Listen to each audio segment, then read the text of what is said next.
இன்றைய பெண்கள் ரொம்ப முன்னேற்றம் அடைஞ்சிருக்காங்க. ரொம்ப சந்தோஷமான செய்தி. என்ன அப்படின்னா, தன்னோட பசங்களுக்காக 2ஆம் தரமா முடிச்சு வைக்கணும் அப்படின்னு ஆசைப்படுறாங்க. எப்படின்னா, நம்மளுக்கு அப்புறம் நம்ம பசங்கள யார் பார்த்துப்பா? அப்படின்னு பல ஆண்கள் வந்து 2ஆம் தரமா கல்யாணம் முடிச்சுக்கிறதுக்கு, வாழ்வழிக்கிறதுக்கு, பொண்ணுங்களுக்கு வாழ்வழிக்கிறதுக்கு வர்றாங்க.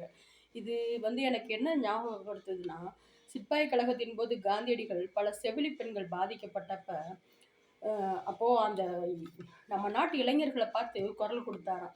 அ கற்பு அப்படிங்கிறது மனசுக்கு தான் இருக்குது. இவங்க கெட்டுப்போனது உடம்பால தான். வந்து நல்ல உள்ளம் கொண்ட ஆண்கள் வந்து வாழ்வளிக்கணும் அப்படின்னு சொல்லி குடுத்தாராம். பல இளைஞர்கள் போயி அந்த பெண்களுக்கு வந்து வாழ்வளிச்சாங்களாம். ந அது அது ம அது அது மாதிரி அந்த ஒரு ஆரம்பமா என்னன்னு தெர்ல. ந அந்த இன்றைய ஆண்கள் வந்து பார்த்தீங்கன்னா, பல பெண்கள வந்து 2ஆம் தரமா கல்யாணம் முடிச்சுக்கிறதுக்கு வர்றாங்க.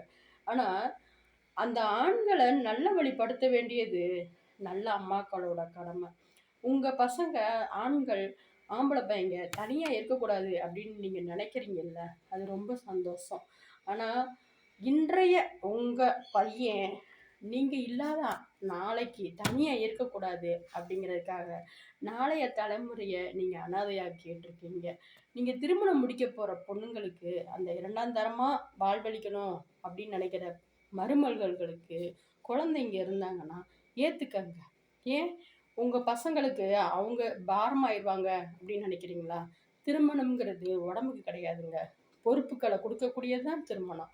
ஒரு ஆண் வந்து தாம் பெற்ற குழந்தைங்கள குழந்தைங்கள் அந்த எந்த ரெஸ்பான்ஸ் பண்றாங்களோ, அந்த குழந்தைங்களுக்கு கிட்ட காமத்த தொலைச்சு, பாசத்த உருவாக்குறதுக்கு பேரு தான் திருமணம். ஒரு பெண்ண கல்யாணம் முடிக்கிறான் அப்படின்னா, அந்த பெண்ணோட அழக பார்த்து அவன் மயங்கி கல்யாணம் முடிக்கிறான். குடும்பம் நடத்துறான் அப்படின்னா, அதே அழகுல ஒரு பொண்ணு பிறக்குது அப்படின்னா, அந்த பொண்ணோட அழக பார்க்கும்போது அன்பு தான் வரும். அதே மாரி அந்த பெண்ண வளர்த்து மகளுக்கு ஒரு குழந்தை பிறக்கும்போது, அது ஒரு பாசமா மாறிரும். இல்லையா? அந்த அந்த நம்ம வாழ்வின் முடியும்போது, அந்த காமத்த தொலைச்சு வாழ்றாங்க பார்த்தீங்களா? அந்த பொறுப்புணர்வு அந்த ஆன்மாவுக்கு கிடைக்கும் பாருங்க, அத சம்பாதிக்கிறதுக்கு தான் திருமணம்.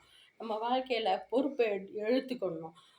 நீங்க முடிக்க போற மருமகள்களுக்கு குழந்தை இருந்துச்சு அப்படின்னா, அந்த குழந்தைகள நீங்க அனாதையா மாத்திட்டு, உங்க பையனுக்கு மறு திருமணம் முடிச்சு வைக்கிறது இது எந்த காலத்து நியாயங்க? கற்புங்கிறது இரு கட்சியினருக்கு பொதுவில் ஒப்புங்கிற பாரதி சொன்னார் இல்லையா? இன்றைய பெண்கள் பாரதி மாரி புரட்சியா தன்னோட பசங்களுக்கு 2ஆம் தரமா கல்யாணம் முடிச்சுக்கணும்னு ஆசைப்படுறீங்க. ஆனா, நாளைய தலைமுறைய ஆக்கிராதீங்க. நாளைய தலைமுறை பல குழந்தைகள் தாய் 2ஆம் தரமா கல்யாணம் முடிச்சுட்டு போனோனே அனாதையா இருக்காங்க. உங்க பசங்களோட குழந்தைய நல்லா பார்த்துக்கணும் அப்படிங்கிறதுக்காக தானே இன்னொரு பொண்ண கல்யாணம் முடிச்சுக்கிறீங்க.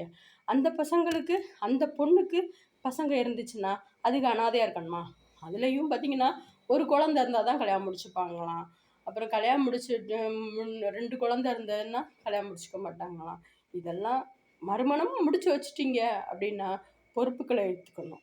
அதுலயும் வேலைக்கு போற குழந்தையா இருந்ததுன்னா, அந்த பொண்ணுங்க, மனைவி வேலைக்கு போறாங்க அப்படின்னா, ரொம்ப இயல்பானது தானங்க. ஏத்துக்கலாம்.